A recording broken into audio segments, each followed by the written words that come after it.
Pujya Swami Bodhomayanandaji, who gave such a beautiful Ashevachan. I thought if the meeting had ended at that point, all of us would have carried a great message in our minds. Some speeches are like that. I only feel that great message is being interfered with by subsequent speeches. Mr. Rajiv Kumar took us to another level, a level of great abstraction of Karma Yoga, Bhakti Yoga. Now I have a great difficulty of bringing all of you down to the streets to talk about economics.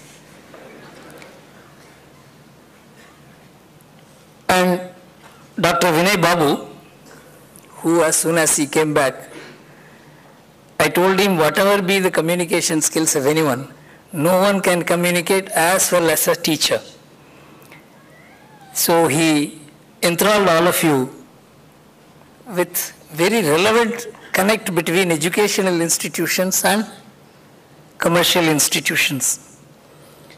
Sri Balda Ashok, Secretary to Swami Vivekananda City Committee.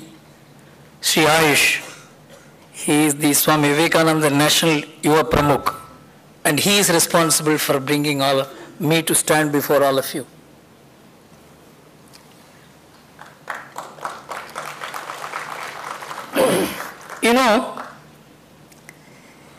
I was not only a student of the Vivekananda College in Chennai, I was a product of Swami Vivekananda and the Ramakrishna Mission. I am from a village. In that village, there was practically no one who knew English, and so I was educated in a Tamil medium school. We read all subjects other than English only in Tamil, and English also we wrote in Tamil, mugged it up and reproduced it in English script. This is the kind of education all of us underwent. When I came to the Vivekananda College, the biggest problem I faced was that everything was in English.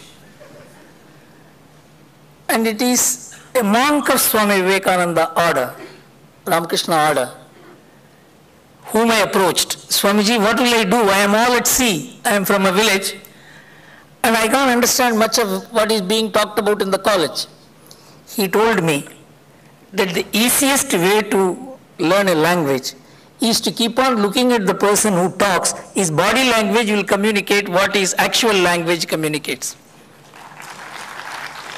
So in 3 months I was able to understand English, and of course my life turned afterwards. And I understood this country, its culture, its tradition, its history, its way of life, its diversities, only through Swami Vivekananda.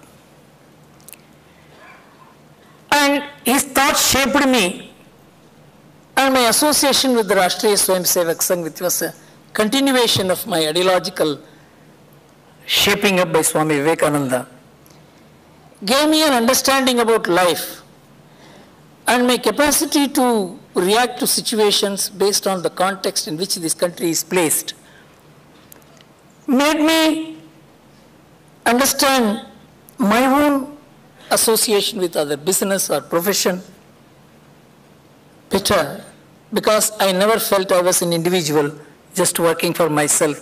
And this credit for making me a part of a larger idea of India, the nation, the society, and the culture goes to the order to which Swami Bodhomayananda belongs.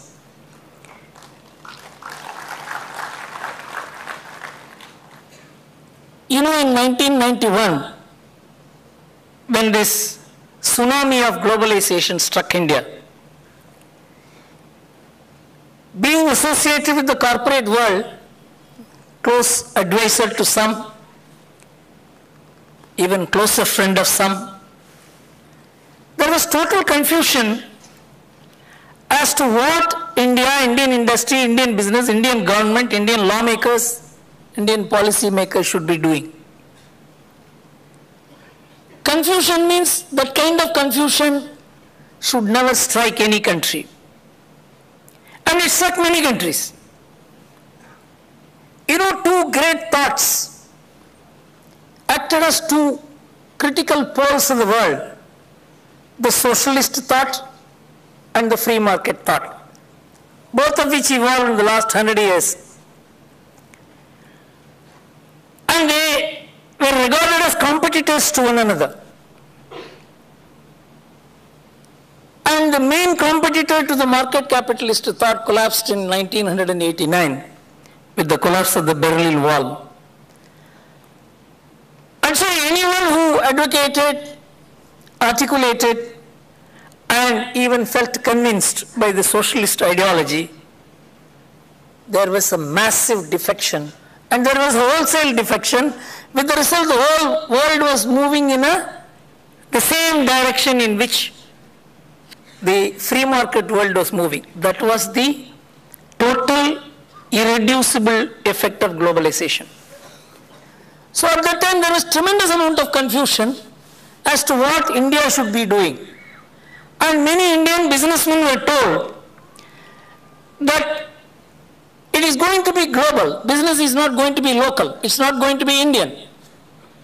So you need global level operations, global level capacity, global level capital, global level talent. And so it's impossible for Indians to do business in India unless you have the capacity to do business at a global level. And great Indian business groups were told it is better for you to sell off your manufacturing capacity because you can't build up global level capacity. Even institutions like the Tatas were told that you can't manufacture steel because your capacity to manufacture steel is so small. How are you going to match the global level capacities that are being built? You can't manufacture your commercial vehicles. And so it is much better you concentrate on your core capacity, which is the Tata Consultancy Services, and better sell off the rest. You can understand what could have been the trauma that the Indian industry, Indian policymakers were undergoing. So it was in this situation that I had a light from Swami Vivekananda and Mahatma Gandhi. Even Swami Vivekananda wanted to understand India, he didn't go to libraries. He didn't read books. He started traveling across the country. He became a Parivrajaka, an addressless monk, traveling across the country to understand what this country was. Unless we go back these days to understand what this country was, what is its state of the people, we can never understand what this man did. And it is inconceivable that a man who saw the kind of India that unfolded before him, an India of poverty, hunger, illiteracy between 1880 and 1900, India underwent 23 large famines which it has never witnessed in its life. Millions of people died because our food products were exported. It was that India which he saw. But beneath that India he saw a very different India. An India which can show light to the world. And I will come to it a little later. But an India which he could never have studied in books or libraries or heard in lectures, he experienced that India. And he went to America in 1893 when he spoke in that conference of World Parliament of Religions. He spoke only 471 words and changed the course of the discourse at the World Parliament of Religions and of the world itself. He revealed a secret which the world never knew. He said, I come from a civilization, a culture, a tradition, where our religion accepts all religions, our gods accept all gods, our people accept all gods. A fact which was not known to the rest of the world. And they were trying to find whether their God is superior or other God is superior by having a boxing match, as Swami Vivekananda said. It is to that ignorant world he took the light and said that all religions have the same goal. This truth he revealed in just 471 words. And he came back to India, and that is where I will begin my lecture on what I understood India to be when I started traveling across the country. He came back and said, as it was made out, as this particular part was part of the presentation which they made about the 150th anniversary of Swami Vivekananda's birth, in which he says, I am not a believer in astrology and I don't dream, but I see a vision. The vision where Bharata Mata is sitting on the throne and ruling this world. Anyone who lived in Vivekananda's time, where there was complete acceptance of defeat by this ancient civilization, politically, morally, culturally, civilizationally, politically. The man stood up and said, we are ruling the world. Anyone who has thought that something has gone wrong with Swamiji's capacity to understand is mad. And now I bring you to 12th January 2012, in the 150th anniversary of Swami Vivekananda. The National Intelligence Council of America, which is the think tank attached to the CIA, Central Intelligence, came out with a report as to what the world will be in 2030. And the report said there will be only 3 major world powers which will be called global powers, and that is China, India and America.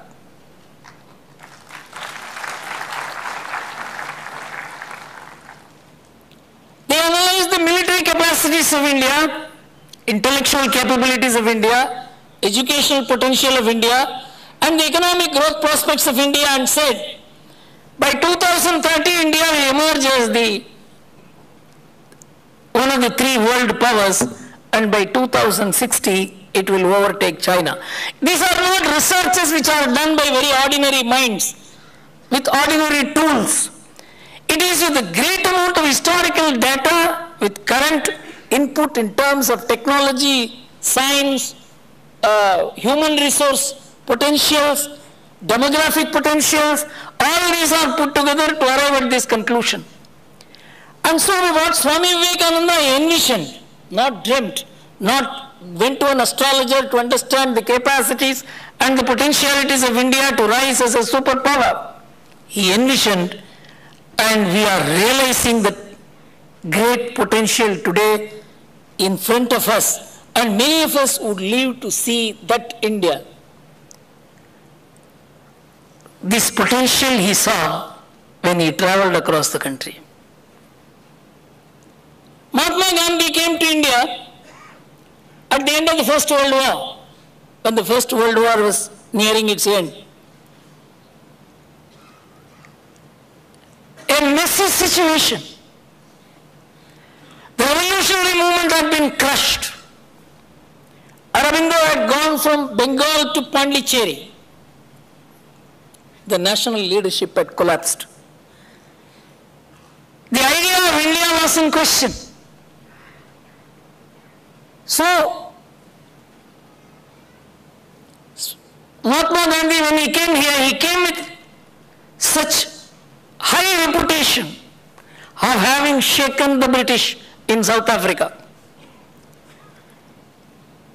And when he came, many rich people invited him. And he was the guest in more of the richest people's homes and offices. But somehow his mind felt that it was not his area of operation. And first he was taken in a chariot of horses. Then people removed the horses and began pulling the chariot themselves. They felt he was God. The God had a great confusion in his mind. And so Gokhale told him that you can never understand this country unless you take a travel across the country. Mahatma Gandhi came to India at the end of the First World War, when the First World War was nearing its end. A messy situation. The revolutionary movement had been crushed. Aurobindo had gone from Bengal to Pondicherry.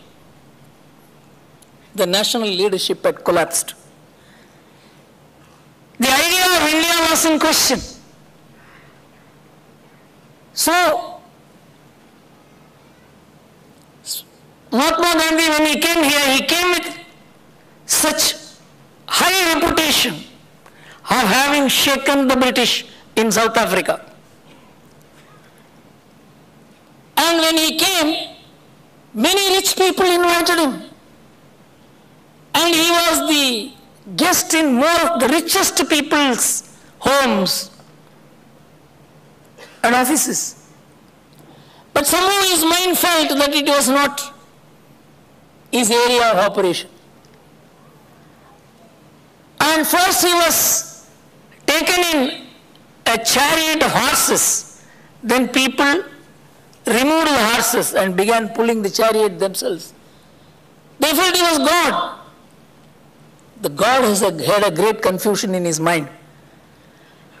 And so Gokhale told him that you can never understand this country unless you take a travel across the country. So he told him, you move across the country and then you will come to the conclusion as to what you should do. It is the travel across this country which made that great man feel that he should identify with the common man, and then only he can transform the life and the history of this country. And that is how he completely changed his dress and identified with the ordinary farmer in this country. So these two examples made me feel that when there is utter confusion in this country, the intellectuals, the policymakers, the economists, the leaders with whom I had lot of association, they had all run out of ideas. So I decided to take a travel across the country. I began my travel in Ludhiana, Batala, Rajkot, Jamnagar, Morbi, right down to Thoothukudi. I visited 42 estate clusters in a matter of 2 years, 2.5 years. And I virtually shut down my profession to understand the economic potentiality of India, the manufacturing capabilities of India, the competence of the ordinary Indian. I knew the corporate world, I knew the intellectuals, I knew the media, but I did not know about the ordinary Indian, his competence, his capabilities. Then I realized that the bottom spread of India is so powerful, so strong, so capable, that India would be able to stand on its own. So I began traveling across the country to share my thoughts as to what Indian economy should be, its policy making should be, how it should handle the world. And at that time we were facing a tsunami of opinion against us. I still remember I addressed the Administrative Staff College of India in Hyderabad. A large number of intellectuals, academics had assembled to listen to me because I was giving an alternative perspective, a counterpoint to the Indian economic thinking at that time. So I said that India does not need foreign investments. Indian capacity to finance is so high, provided your taxation policies are adjusted, your black money turns into white money, and savings will begin to rise, and then you don't need foreign investments. Nobody believed. And one professor, I think he was an ex-army man, he stood up and said, people like you must be shot dead because you are taking the country 500 years back. All that I am saying is that was the kind of opposition we faced for giving an alternative thought, something different. Now we have statistics for 20 years. 1991 to 2011. We started in 1992-93 saying that India can grow only with foreign capital because India doesn't have adequate capital for itself. At that time, statistics is being cited to show that we save about 23% of the GDP and we invest 24%. On a capital output ratio of 4:1, we produce 6% growth. So we need to go to 32% investment. We need extra 8% investment more to produce 8% growth rate. Then only we can handle unemployment and then rise in production, exports, and all kinds of theoretical model was being built on that 8% foreign investment which is needed to push up the growth rate of India to 8%. So we opened all the sectors of India for foreign investment, and we all said that this is not going to work because there is no country which can invest as much money as you need, because most countries from which you are expecting money are themselves borrowing money. You know, the country from which you are expecting investment, the United States of America, it is borrowing at the rate of $2.5 trillion a year today. 75% of the savings is generated in Asia, and that one country alone borrows the 75% of the global savings. So we said the countries from which you are expecting investment are not the countries which are going to invest. They are borrowing and reinvesting, and this kind of economics is not the economics which either Adam Smith conceived or any other person who articulated the market economic theories. They didn't conceive this. India will have to realize its potential. It has very high potentials. And that was revealed to me when I went to Ludhiana. I saw such a tremendous amount of technical growth, manufacturing, where the world cycle manufacturers were sourcing their spare parts requirements. There was no engineering college. Engineering college was produced by industry, not vice versa. That is the same case with Tirupur, Namakkal, Karur, anywhere you went. So I said the ordinary people of India have such tremendous amount of competence, manufacturing skill, hard work, savings. There is community social capital and there is family social capital which is driving the manufacturing of India. This was all an empirical study. We didn't have any data at that time. So we found that India was bound to rise, even the government couldn't stop it. This was the view that we had at that time, and how that view was realized, and I am going to tell you now. So India began its journey, and I think one of the breaks that took place in India was in 1965, 66, 67, when the tax rates were moderated, which made many people tax compliant. And you see the result later as to how the Indian savings went up from 23% of the GDP to as high as 37% of the GDP in 2009. And our family savings went up from 19% to 29%. And you know, the total foreign investment that was received between 1991 and 2011 was just 1.2% of the total investment made in India. 98.8% of the investment was generated within India. This shook the world. Because never in the history of emerging economies, including China, any country developed without very substantial foreign investment. India did. Unless we ask this question, how and why it did not become clear in the minds of the policymakers, economists, the media, and the intellectual discourse in India, how it missed this point. Unless we realize it, we will not be able to understand what are the potentialities of India and how India will march forward. I will now take you back to 1992, when Dr. Manmohan Singh, who is the Prime Minister now, was the Finance Minister.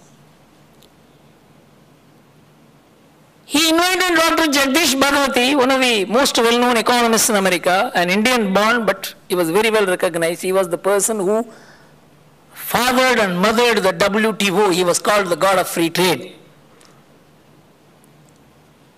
And he came to India He didn't get Nobel Prize, of course, but his disciple Paul Krugman got the Nobel Prize and almost dedicated it to his guru because he regarded Dr. Jagdish Bhagwati as his guru. When Bhagwati came here, he said, India can develop only if they follow the model I suggest. Because Dr. Manmohan Singh was so desperate. He said, give me some idea to come out of this mess. He said, I am giving you this idea. And he gave a 72-page paper which used to appear on the website of the Finance Ministry. It has been quite secretly taken away, I don't know why. In which 3 pages, Dr. Jagdish Bhagwati dealt with about the family system in India and particularly the role of women in deciding the family budget.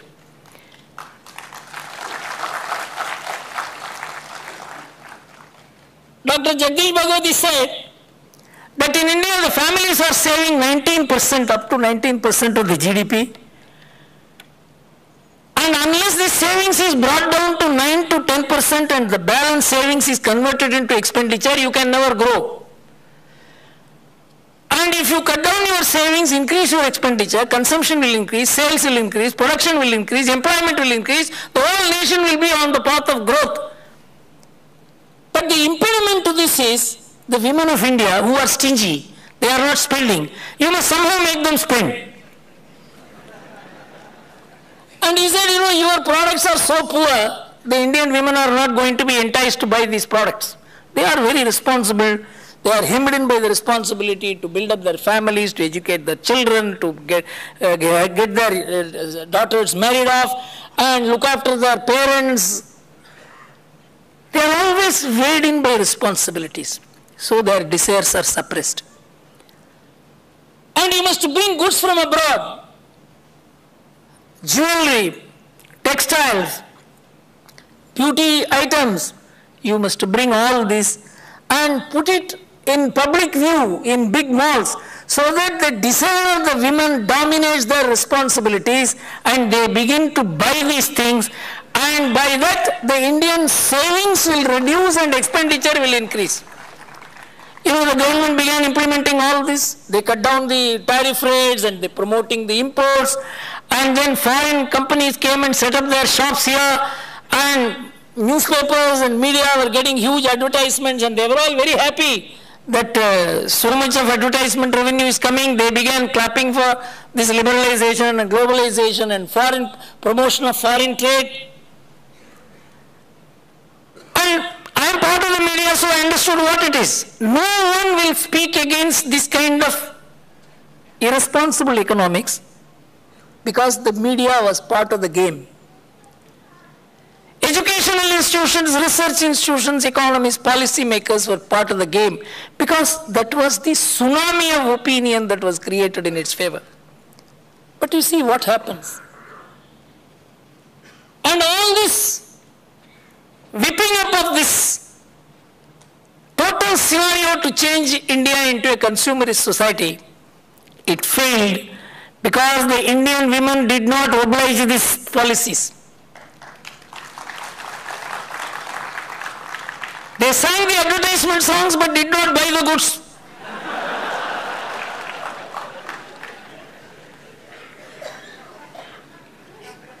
This is the spiritual, cultural, economic tradition of India. That is what has made India a power in spite of government policies, not because of government policies. Today, if Indian savings, family savings has gone up from 19% to 29% of the GDP in 2009, it is because of these cultural responsibilities which the women of India were unwilling to exchange for their personal desires. This shook the world. So much so that in 2010, the Goldman Sachs, which is supposed to be the top banker in the world, it came out with a report called the Global Economic Paper number 187, which is available on the net, any of you can go through it. In that paper, the Goldman Sachs said that we thought at one point that India would need $400 billion of investment in infrastructure, and all of us were told that kind of investment India could never afford. And so obviously we need foreign investment. You throw open everything, then only you will get foreign investment. You cannot throw open only that sector. You have to throw open all sectors, then only you will get investment in any sector. This was the kind of economic discourse. This was the kind of policy promotion that was going on by every conceivable means with very little alternative thinking or argument being entertained. $400 billion we need. Goldman Sachs paper 187 dated October 2010 says what I am telling you now. This $400 billion estimate has now risen to $1.7 trillion. But India does not need even $1 of investment from outside because the Indian families are generating so much savings that they don't need any foreign investment at all. It estimates that by 2016, India's savings to GDP ratio will go up to 40% and will sustain at that level till 2026. And the annual savings in India will be $800 billion, which is equal to all the bank advances today. This will be the annual savings every year. This is what the Goldman Sachs paper said. So the entire appraisal of the Indian economy has undergone a change. The media has not changed. Public discourse has not changed. The economists have not changed their views. But the world has changed its views on India. And the Goldman Sachs paper says the Indian infrastructure program till 2026 will drive not only the Indian economy, but also the global economy. These facts are unknown because no educational institution, no research institution, no MBA courses, no IITs have been able to grasp what is India. I will relate my own experience with the IIT Bombay. They invited me for a lecture in the year 2010, December. So in that lecture, ahead of me, Adi Godrej spoke. He made a brilliant speech. And he said, we understood everything in this world. We understood culture, we understood God, we understood philosophy, we understood spiritualism, we understood culture, traditions, everything. And we knew astronomy. But we did not know economics. Because of that, we were economically underachievers. And only because of liberalization and globalization, India has begun to understand the value of wealth. We are producing wealth. We are becoming a wealthy society. Our standard of living is increasing. Until then, we were having only the Hindu rate of growth, which is a slow rate of growth. This Hindu rate of growth, you must mark. I am going to tell you how this terminology came and what kind of damage it did to the entire brand of India. When he spoke, the entire IIT faculty, students, research scholars stood up and clapped. I was to speak next. I saw a whole civilization being humiliated, and I have to speak next, and I have to speak the truth. So when I stood up, I said, I was really stunned that I have to speak certain basic truths to a high educational institution like the IIT. That speech is available on the net in YouTube. Any of you who is willing to invest 1 hour and 20 minutes can go through that speech. I said that Adi Godrej spoke about Hindu rate of growth. You know, how did that term come? In 1978, Professor Raj Krishna was a socialist economist. He was also an advisor to the government of India. So somebody asked him, gentlemen, we are following the same policies which you people prescribe. Which policies are followed by Russia, Poland, East European countries. They are going so fast. But the same policies we are following, you are the advisor, and why are we not growing so fast? He said, what do we do? We are Hindus, so we can grow only at a slow rate. In spite of socialism, you can never grow fast. I don't know what that man did. Maybe he tried to escape the question by a bad answer. He gave the bad answer, ran away. Robert McNamara picked up that one term. He must have addressed at least a dozen conferences all over the world. Here is a country, one of the most populous countries, second most populous country in the world, which can never support itself. It has to be supported by the world. I am begging the world nations on behalf of India. This is what he used to say as the World Bank president in convention after convention. That is how the world Hindu rate of growth was globalized. This was 1978. In 1983, something stunning happens in the world. Paul Bairoch was a Belgian economist. He came out with his study of the global economy from 1750 to 1900 and shook the world. He said in 1750, if you put the statistics of the world growth rates, China was leading with 34% of world GDP, India 24.5%, America and England put together 2%. And the entire thing changes in 1900. India and China put together 8%. China 6.2%, India 1.8%. America and England 42%. In this 150 years, the world turns upside down, wealth shifts from Asia to Europe. The West could not digest this. Great historians like Ferdinand Braudel, he said that we must admit that the standard of living in India and China till the 17th century was higher than our standard of living. They were more prosperous than us. This cannot be denied. It was too difficult for imperial powers to digest it, and so they constituted a development studies institute under Angus Madison, the greatest economic historian ever produced in the world. And he carried on research, and he has supplied all kinds of human resources to support his study. And the question that he put to himself was, if I have to read it out, I'll tell you what Angus Madison had postulated to himself. Angus Madison perceived the issue at stake was this: if Paul Bairoch is right, I don't believe he's right. If he's right, I don't believe means Angus Madison. Then much more of the backwardness of the third world presumably has to be explained by colonial exploitation, and much less of Europe's advantage can be due to scientific precocity, centuries of slow accumulation, and organizational financial superiority. All this do not matter. If Paul Bairoch says is true, then India and China have inherent economic potential which we have overturned through colonial conquest.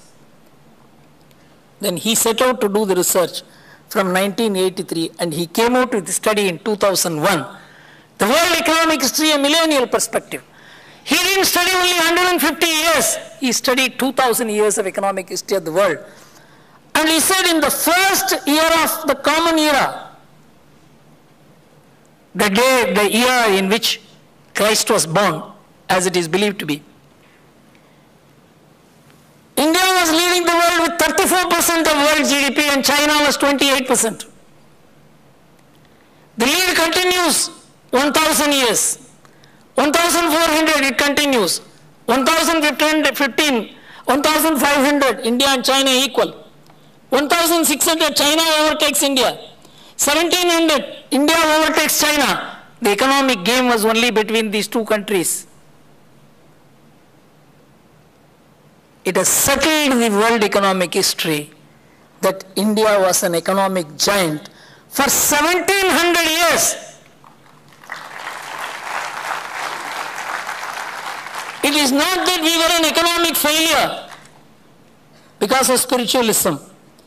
Because of spiritualism, we were an economic success. We knew how to handle money and God together. We never saw money as God. We saw God as money. So this society would not waste anything. it would turn waste into wealth. The biggest problem in our homes, you see what? You would like to throw something out, your mother or sister or wife will prevent it. Don't do it. Because they always see in that waste wealth. It is the masculine quality to waste. It is the feminine quality to save. You know, femininity in India is so strong. And this goes to the spiritual roots of Indian social life. When I went to America in the year 2001, I had taken 3 pictures. Durga, Lakshmi, Saraswati. Many of my friends asked me, where are you taking these pictures? I'll tell you how. So I was talking in a meeting, dominantly of white women, in a private house, and I showed them these pictures. They said, what is it? He said, these are our women goddesses. Goddesses? God can be women also?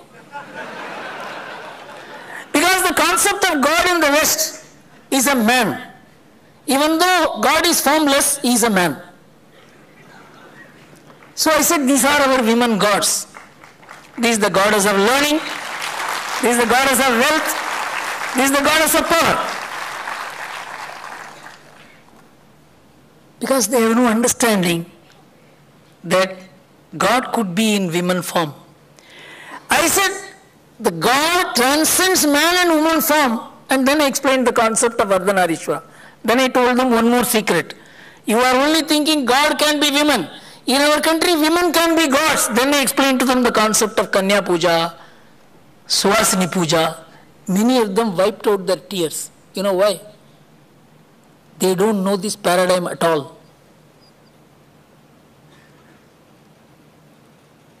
The respect for women which this society had generated and sustained for hundreds of years sustained the economy of India.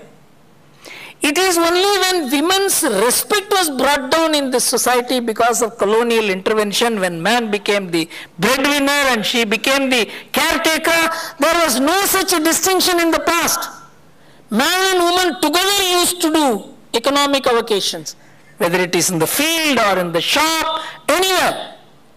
It is the office-going model which developed in the last 300 years that brought down the stature of the Indian women. And so India has a very different economic genius which I have experienced. And that is manifest in the economic performance of India, which I will reveal to you in the next 2-3 minutes. You know, in the year 2005, an economic census was taken, the first economic census of India. In that they came out with an astounding finding that there are 43 million non-farming enterprises in India, 75% of them unregistered with any authority. That means 30 million business units in India are functioning without the government knowing. And these 43 million non-farming enterprises employ 100 million people, for which capital from banks and organized sources is just 5%.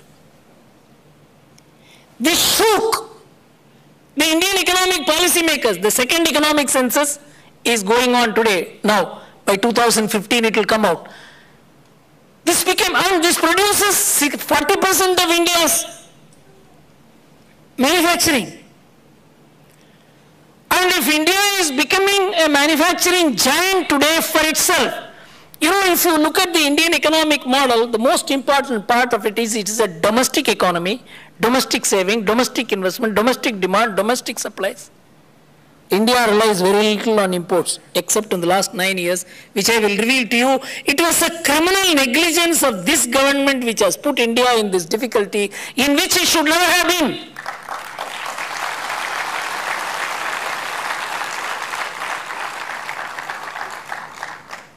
In fact, when I wrote 3 articles in the Indian Express, challenged them to dispute the figures which I had mentioned. They always said, India is incurring current account deficit which is putting down the value of the Indian rupee because of oil imports and gold imports. It's a blatant lie. I will now give you the figures. The total current account deficit incurred last 9 years till March 2013 is $339 billion. Just before this government came, India had a current account surplus of $22 billion. The world began rating India as something important, not only because the domestic economy was growing, that it was able to generate export surpluses without being export dependent. Most important. India was never an export dependent economy like China is, like the East European countries were. India's domestic demand, domestic savings, domestic capital sustained the Indian economy, and if we produced state surplus, it was not an export dependent surplus. Export surplus between 2002 and 2004 was $22 billion, not export surplus, current account surplus. In the next 9 years, I am going to read out how the current account deficit arises. In the first year, 2004-05, the current account deficit was 2.7 billion. And 2005-06-07, 10 billion. 7-8, 16 billion. 8-9, 28 billion. 9-10, 38 billion. 10-12, 48 billion. 11-12, 78 billion. 12-13, 89 billion. That's how India crashed. And for this crash, oil was not responsible. It is the capital goods import which was responsible. The average capital goods import in India during the earlier regime was about 10 billion a year. Now you see what happens. In 2004-05, it becomes 26 billion. 5-6, 38. 6-7, 47. 70, 72, 66, 79, 99, $92 billion annually. The total was $587 billion. When the capital goods import increases, obviously the manufacturing should increase. That is the idea of bringing capital goods, because they are superior technology, superior machinery, more efficient production. But the manufacturing growth in India becomes less than half. In the first 4 years of UPA rule, the manufacturing growth was 11%. The next 5 years, when the capital goods import was $407 billion, the next 4 years, the average growth in manufacturing was less than 5%. And the capital goods industry takes a negative growth rate. BHEL shuts down half its capacity. Jayaprakash Industries shuts down. L&T shuts down. This is what rocked India. Our entire 9-year petrol bill is $515 billion only. Capital goods import $587 billion. It is this which killed India. And it did not happen just like that. You gave zero-rated import duty for import of capital goods, because Anil Ambani wanted it. Because of giving reduction in tariff, India lost 23 lakh crores in 5 years. And that transformed into fiscal deficit. Fiscal deficit again weakened the Indian rupee. This I have written in great detail in the Indian Express. If India is in trouble, if our rupee has crashed, if inflation is up, many people think that inflation and rupee value are different. No. When you are paying more rupees for the same goods, that has to be charged on to the consumers, whether in terms of oil price or in terms of any other import. With the result, inflation was also triggered by current account deficit. And this in turn resulted in fiscal deficit because of the huge cuts in the excise duty and import duty which we gave. We cooked up the Indian economy I don't think there is proper economic discourse in India. There is no free press which can challenge the government. Come out to the facts. Why are you telling a lie?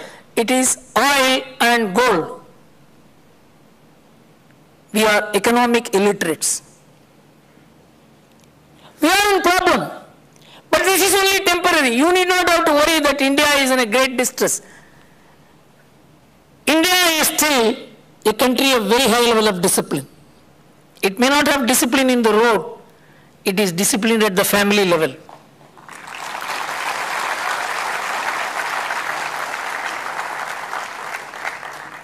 In fact, even Chidambaram, who is not a great respecter of India,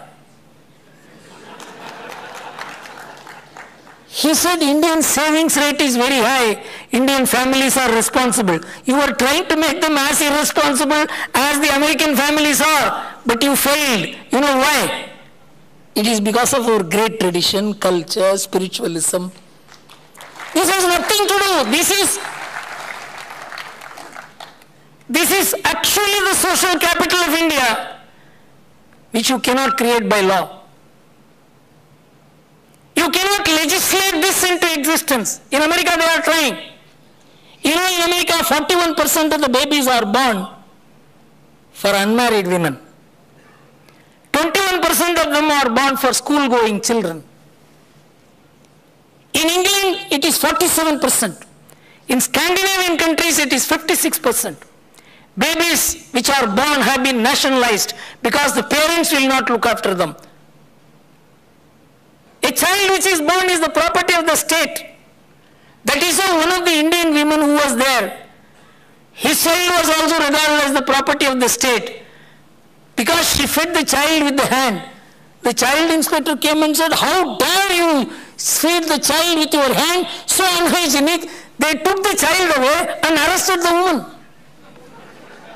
Can you see the paradigm difference in which you are operating? And these Scandinavian countries are supposed to be the human development index, so high they are, number 1 and number 2. We are all supposed to be moving towards these countries. All 50% of the professionals are women, 50% of the parliamentarians are women, 50% of the civil servants are women. So there is man and woman equality, and that is the highest that you can aspire for. And so India should be like Sweden. India should be like Norway. You know, 67% of the men and women live together. Anybody with any length of time and as many children which are born are the property of the state. This economics may apply to a population of 5.5 million or 8 million, which is the population of those countries, which is probably less than the population of Chennai. I don't know about Hyderabad. And these are all economic models for us. How ridiculous it is that you want to transform our country into those countries. 51% of the families in America do not have the father and the mother living together. America is giving tax concessions for husband and wife to live together. Do you want to say that is for which husband and wife will live together? Because you cannot legislate a family. You cannot legislate affection. You cannot legislate reverence. You cannot legislate respect. You cannot legislate responsibility.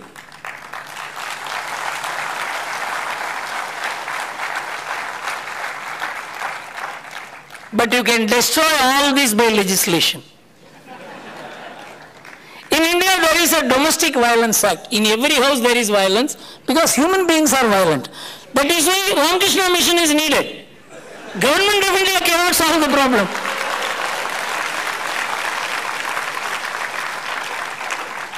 There is violence in every home.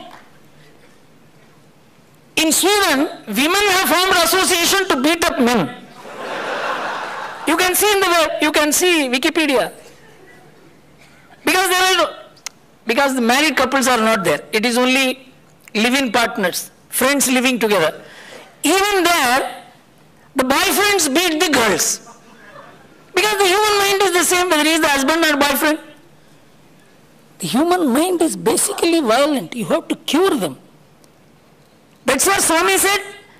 You are potentially divine. You have to become one. And so in India, Domestic Violence Act was passed. Far-reaching progressive legislation, media, editorials, women organizations, all men organizations also joined because they should not be regarded as backward in their approach.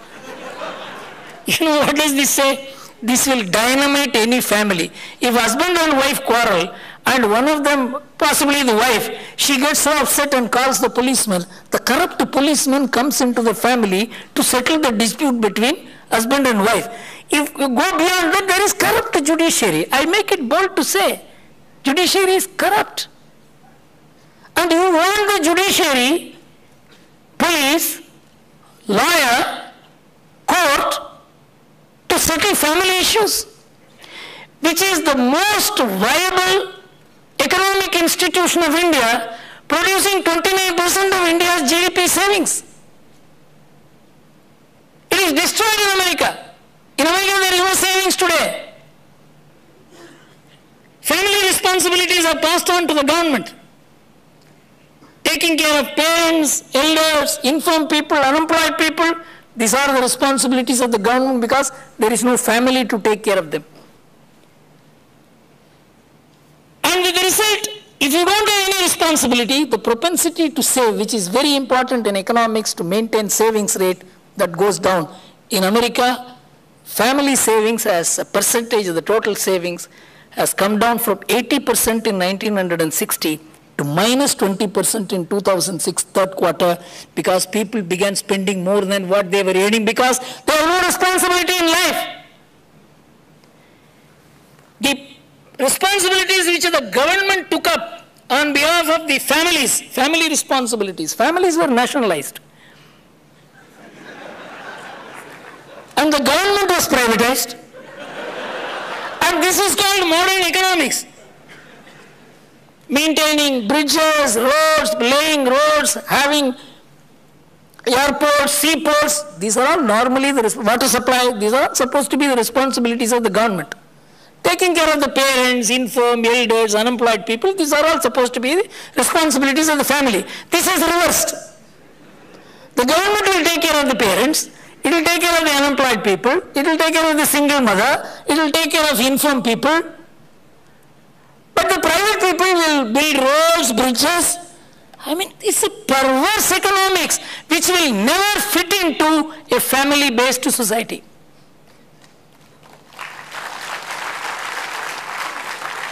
My 30 years of research, unchallenged by any economist in India, nobody is willing to have a debate with me.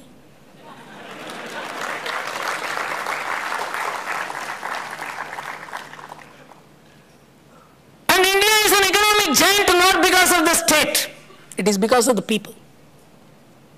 In 2005, when I was in America, in San Jose, I gave a speech which is available on the YouTube. Indian economy is basically feminine in character.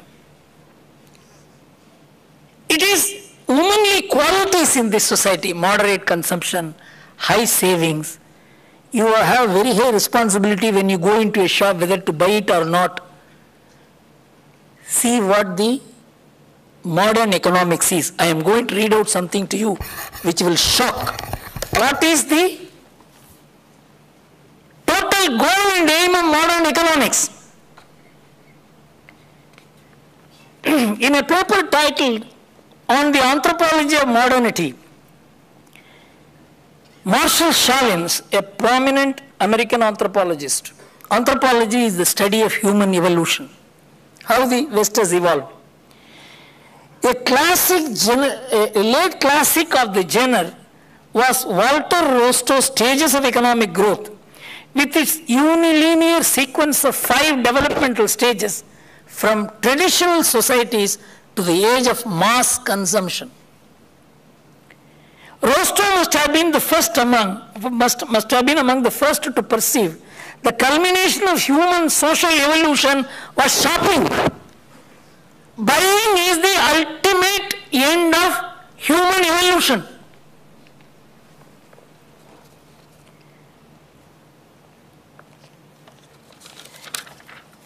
See, these are the question answers. Are there more? No, I'll be reading out the question answers. No, these are there anything more? There are more. There are more. Please get them. Yeah. Explicitly argued as an alternative to Marxist stages of progress, Rostow's theses appear as a mirror image with the added advantage of turning left into right twice over. Common to many theories of development was a cheerful sense of cultural tragedy, the necessary disintegration of traditional societies that functioned in Rostow's scheme as a precondition for economic takeoff. Foreign domination was needed to accomplish this salutary destruction because no society can develop the capacity to destroy itself, so foreigners have to come and destroy. Since otherwise customary relationship of traditional production will set a ceiling on economic growth by its own providential history, Europe has been able to develop itself. But according to Rostow, the other people have to be shocked out of their backwardness by an intrusive alien force. No revolutionary himself, Rostow could agree with Marx that in order to make an omelette, you must crack the eggs first. This is the modern economic theory. This is not what is being discussed in our universities, in our think tanks, in our media. Modernity is not dress. It is not language. It is not urban living. Modernity means sexual revolution. Modernity means premarital sex. Modernity means teenage pregnancy.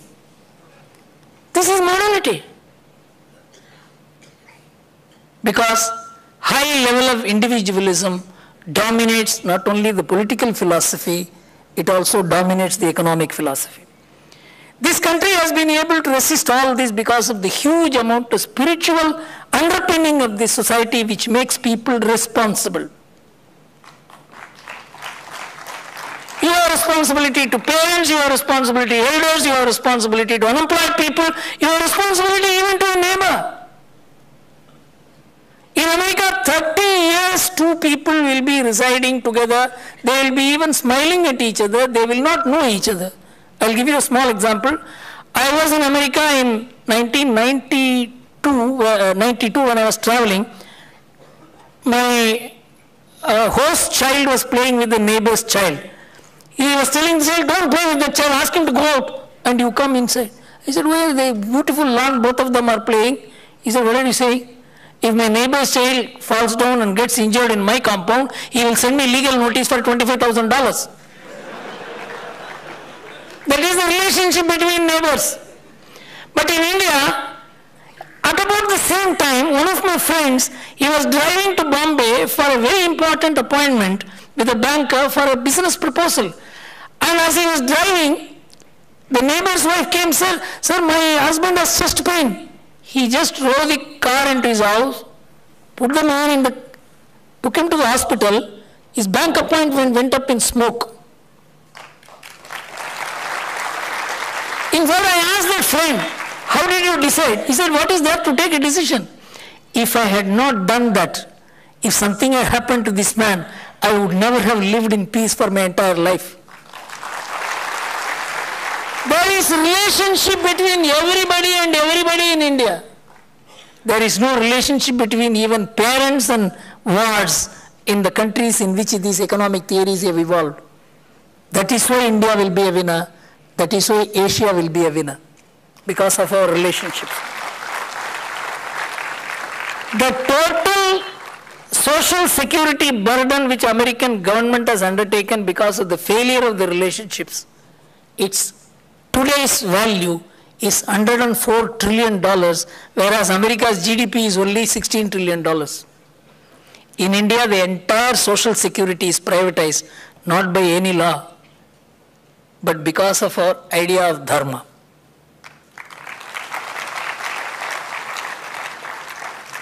Unless we understand economics in that sense, we have to teach an alternative economics to the world. And we will be teaching because India is a rising power. People would like to study India, even if you don't study India. Even if IIT doesn't study India. When I completed the speech in the IIT, all the students, many research scholars came and surrounded me and said, sir, we feel so shy. We know nothing about India. Will you run a course for us? That is what made me accept their invitation to be a visiting faculty to run a course for them every year. We suffer from enormous ignorance about India.